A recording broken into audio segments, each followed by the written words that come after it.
What's up, my dudes? In this video, we're going to be doing a little recap on Jett Lawrence at Hangtown, right?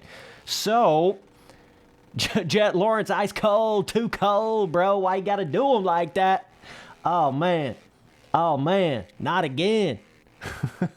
So, basically, Jett Lawrence just proved that it don't matter if he's had a cold the night before. It don't matter if he's upchucked his guts right before the second moto. He can still come out there and whoop some ass. And it's, I definitely would not want to be his competition at this point. That's for damn sure. I think, what did Jett get, like third in the first moto, first in the second one, something like that? He got the overall, right? I don't know. Spency Boy's on another planet when he was watching it. So, you know, I always have to kind of question myself a little bit. Like, what actually happened during the race? I don't even fucking know. So anyways, yeah, I think certainly Jett's got his shit figured out pretty much more than anybody else out there in the 250 class right now. I mean, obviously, Justin Cooper's got it going on, and that's going to be interesting to see. Once he gets a little bit more in shape, you know, he made a drastic jump from the first round to the second round. So those are the only real two boys that I think are even remotely on the same level. Oh, shit. Obviously, Hunter Lawrence at this point is getting his act together a lot more than he had it. But he did crash at Hangtown after he passed Jett, right? So yeah, it'll be fun to see. Man, it does seem like we have a bit of a stacked 250 class in here. 250 does seem like we have quite the stacked 250 class for Shoto, bro. So that's going to be a lot of fun to watch over the whole year.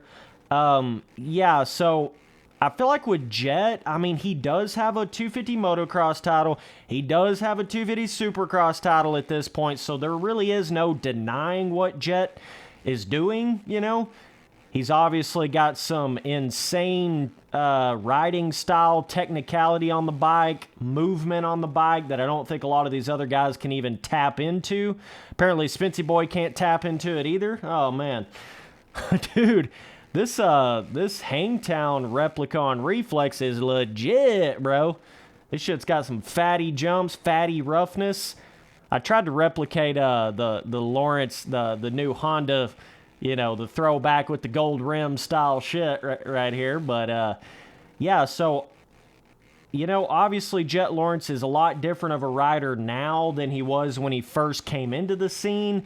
You know, I'd made that video a ways back there where I was like, damn, if they'd have just waited till Jett Lawrence was like 18 to start racing Supercross, I think it would have prevented some of his, you know, early on crashes and when he broke his collarbone and shit like that. But, you know, Jett has certainly caught on very fast at this point.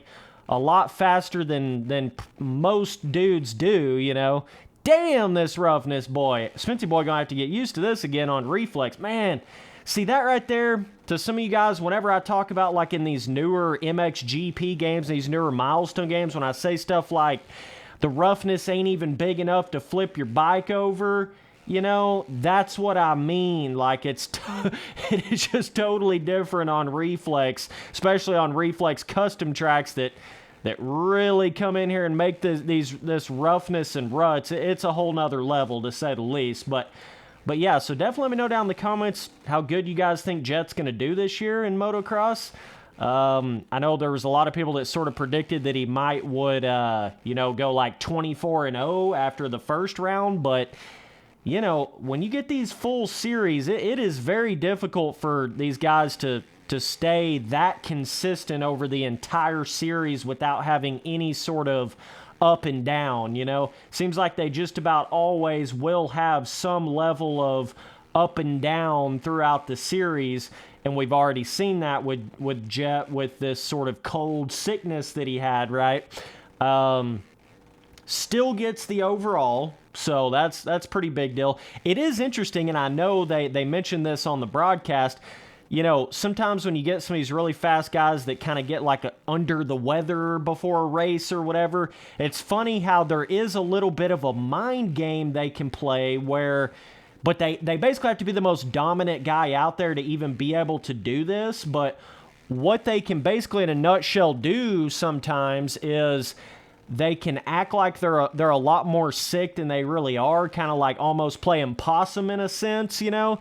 And what that will do is it'll make some of the other guys feel like they don't have to go as hard, as much on the edge to keep up with Lawrence, right? And then it makes them, in a nutshell, basically back off a little bit. And then meanwhile, Lawrence is actually still just as fast as he always has been, but he's kind of playing that dead possum vibe in a sense. I don't know how much of that he was really doing, but, you know, certainly physically he was still there, you know. I mean, I'd at least say he was still there, like at least 69% physically, mentally, speed, everything, you know. And it does make you wonder, man, what is Jett Lawrence's true speed? Like if he got out there and was battling with, like I was saying, with like a Justin Cooper from the start of a race and both of them was just wide ass open, you know, going as fast as they possibly could, you know, and Jett didn't have like a big lead where he was trying to just, you know, maintain his lead in the front, or it wasn't anything like this round where he had the sickness going on, right? Really does make you wonder, how fast really is Jett, you know? And how fast would he really be on a day where he got in a true battle with one of these other guys? Damn, boy, I can't stay on the bike today. I do have this Honda, this Honda on the Reflex set up a little different than some of my other bikes, just change it up a little bit. Ooh, that's kind of cool, trying to hit those inside ruts from that jump. Very similar to the struggle that they were having in the real life race. So crazy how even though some of these Reflex replica AMA Pro National tracks are, you know, somewhat getting... This one, I don't even know when this one came out, but it's not like a real new one, you know. It's probably from like 4 or 5 years ago, but yet it can still totally give you the vibe of what they just raced on in Hangtown in 2022. My dudes. So that's pretty cool. But yeah, I just had to come here and make a cool little quick video on Lawrence. He still comes out there, gets it done. Obviously, probably not... You know, he wants to win everything. I mean, let's not get that twisted here. So I'm sure he was a little frustrated with the whole situation. But, you know, it is one of those things.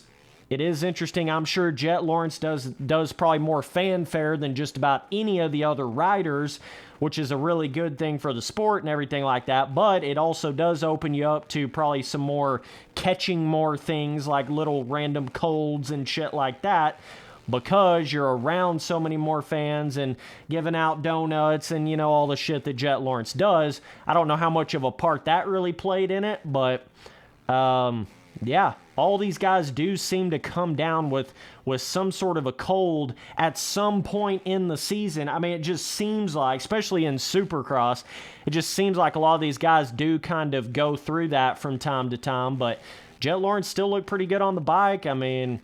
He's got something figured out that just seems like nobody else on a 250.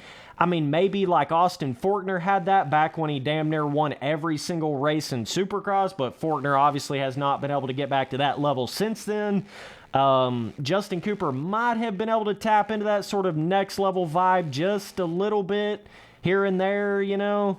But Lawrence definitely has it covered. I mean, it is interesting how the Lawrence brothers seem to find each other on the track no matter what. You know, Hunter Lawrence had just about as you know, weird and different of a race as the first round as Jett had. Even though I don't think Hunter Lawrence was sick in any kind of way, but yet they still find each other on the track. So it'll be interesting to see if Jett gets back, you know, full health and then gets back going again and starts pulling those hole shots and getting up front again. It'll be very interesting to see if Hunter Lawrence can really tag along and be at that next level versus just you know, like a top 5 kind of guy. That'll be cool to see. But yeah, Jett definitely got it going on, dog. I mean, there's just no questioning that at this point. There's no debating that at this point. He's doing things on the bike that nobody else is doing at this point. Kind of reminds me of like Sexton in a sense on the 450.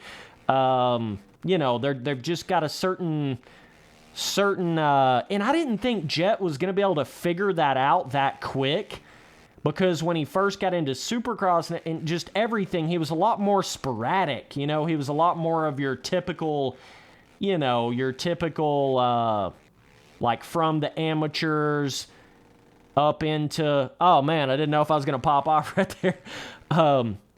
Yeah, Jett was a little more sporadic, a little more like a Fortner or whoever that would crash a lot more. But now he's got this interesting, it's like he's able to let off when he needs to. He's able to get on the gas when he needs to. He's getting good starts. Seems like if he gets like at least a top 10 start, he's gonna be up there. He's got a chance to win even just with like a top 10 start, So it's gonna be tough to beat Jett, this year for sure, without a doubt, bro.